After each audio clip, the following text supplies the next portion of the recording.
In a Guitar World issue, Kerry King discussed his relationship with his Slayer partner Jeff Hanneman, and how they were never best of friends. This is what he said. Anytime we would finish a tour, Jeff would just go home and detach. He might have lived only 45 minutes away, but unless you were part of his inner circle, it was hard to stay in touch with him. And it took me a few years to understand that. For a while I was just like, why isn't this guy calling me back? But as I got older, I just realized that that was who Jeff was.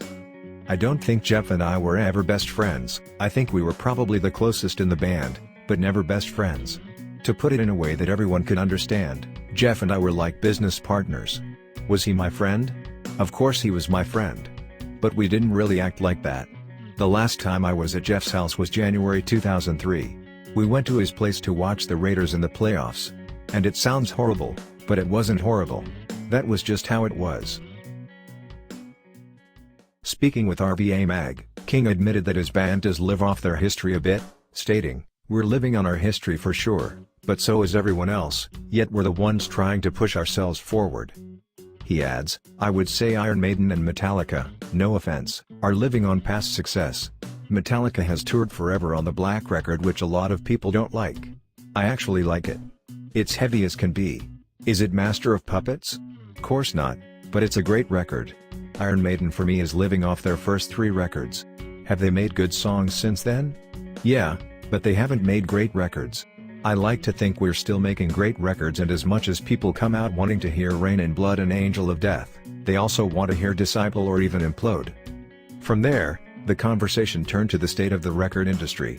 The guitarist says he no longer views album sales as a good barometer, stating, "My barometer is the live show where people show up.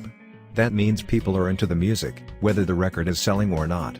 They have it, they know it, and we can play it and have them sing it right back to us. That's pretty much how it shows me people are still into, regardless of sales."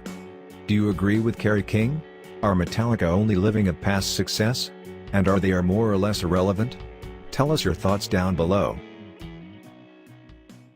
During a recent interview, Slayer guitarist Kerry King talked about censorship, discussing the band's recent live debut in Singapore and being banned to play certain songs by the government due to religious beliefs. He said, "I think religion is just a big farce, and I think people use it as a crutch as opposed to dealing with the problems in their lives."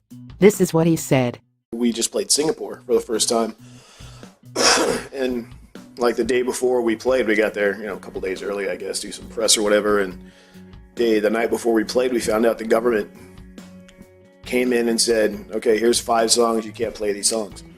And I thought to myself, how oppressed is your country when you're scared of music and you think by us playing this song, things are going to happen to your children? It just doesn't make sense to me. But even in the Western world, like in the States or whatever, you always have problems. Well, in the States, I know in California we had bus benches, we had like advertisements on bus benches, and one city had them all pulled.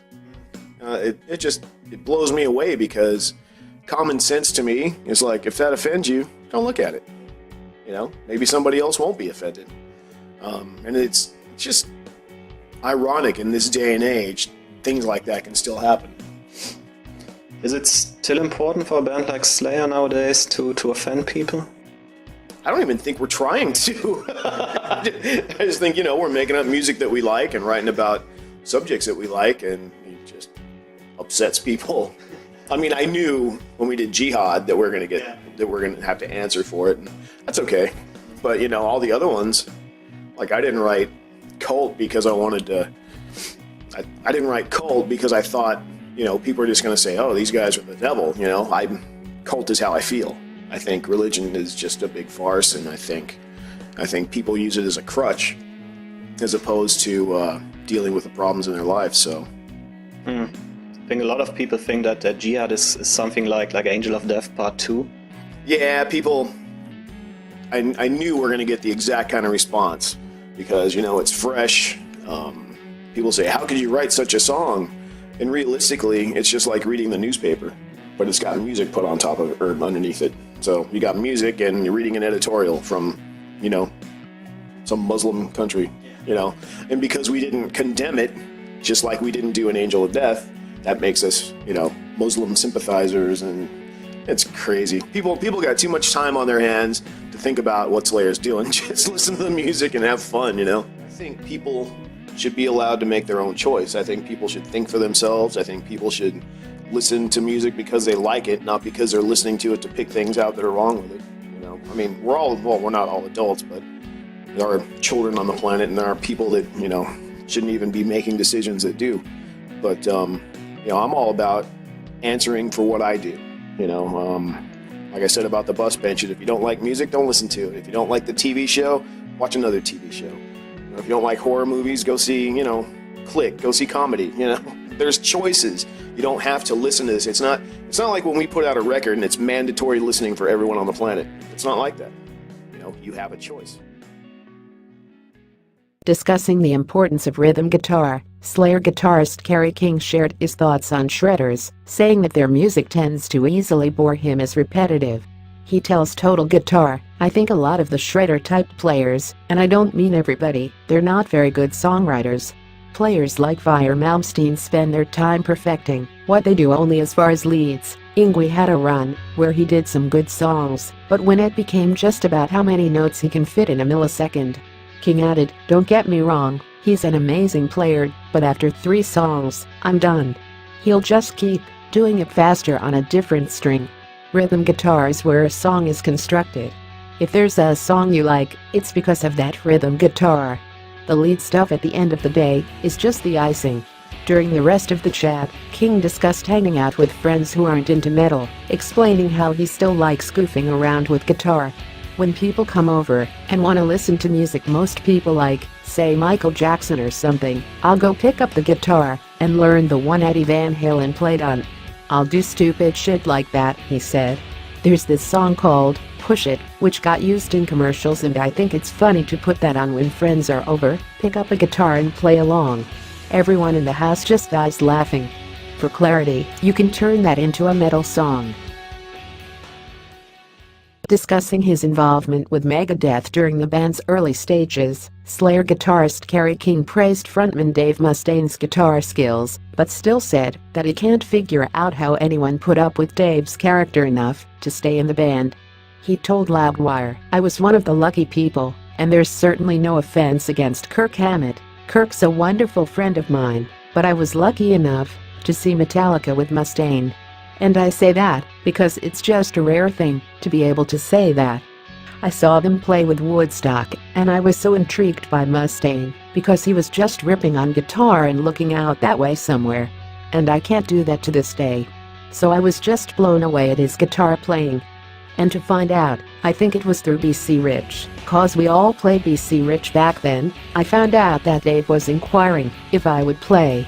He continued, "At the end of the day, I thought, this is a gigantic learning situation.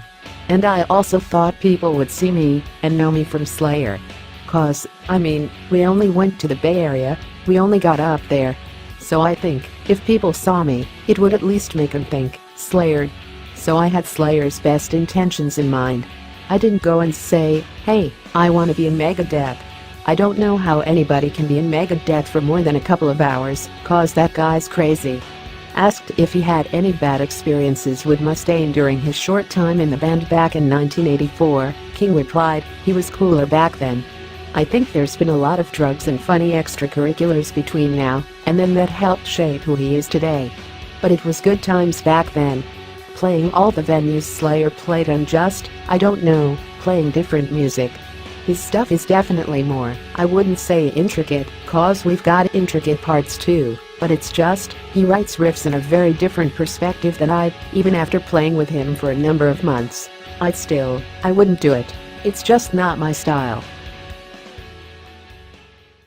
In a recent interview, Slayer guitarist Kerry King was asked for his opinion of the Swedish occult rockers Ghost, who share management with Slayer and have toured with King's band in the past. He said, "Dude, I love the imagery. I love it. I just hate the fucking music. I like them as people. They've been on many tours with us. I can't get into their music. And I tried. I want to like them, and I can't. I got their CD from Brian Slagel from Metal Blade. It was when Gary Holt first started playing with us, and I picked up Gary. And I'm like, Brian said this is awesome, man. So we put it in, going to practice. It wasn't awesome. It wasn't awesome for me. It wasn't awesome for Gary either. I'm like, well, maybe the first song sucks. And we went to the next one. It's just not for me. I know Ghost is hugely popular, and I'm very happy for their popularity. And, like I said, they're the nicest guys you'll ever meet. It's just not my music. And I've tried so hard. Since then, a nameless school from Ghost responded to what Kerry King said, dismissing any bad blood over Kerry King comments. He said, I don't even think that what he said was negative. He just said that he didn't like the band, that he didn't like the music. And you know, we're not for everybody. We've never tried to please everybody, so I didn't even see the negative element in what he said. It doesn't change my opinion on Slayer. I've been a Slayer fan ever since I was a kid, and I still love several of their records with all my heart. For me, it wasn't changing anything. In a recent interview, Slayer guitarist Kerry King was asked for his opinion of the Swedish occult rockers Ghost, who share management with Slayer and have toured with King's band in the past. He said, "Dude, I love the imagery. I love it. I just hate the fucking music. I like them as people. You know, they've been on many tours with us. I can't get into their music. And I tried. I wanna like them, and I can't. I got their CD from Brian Slagel from Metal Blade. It was when Gary Holt first started playing with us, and I picked up Gary. And I'm like, Brian said this is awesome, man. So we put it in, going to practice. It wasn't awesome. It wasn't awesome for me. It wasn't awesome for Gary either. I'm like, well, maybe the first song sucks. And we went to the next one. It's just not for me. I know Ghost is hugely popular, and I'm very happy for their popularity. And, like I said, they're the nicest guys you'll ever meet. It's just not my music. And I've tried so hard. Since then, a nameless school from Ghost responded to what Kerry King said, dismissing any bad blood over Kerry King comments. He said, I don't even think that what he said was negative. He just said that he didn't like the band, that he didn't like the music. And you know, we're not for everybody. We've never tried to please everybody, so I didn't even see the negative element in what he said. It doesn't change my opinion on Slayer. I've been a Slayer fan ever since I was a kid, and I still love several of their records with all my heart. For me, it wasn't changing anything.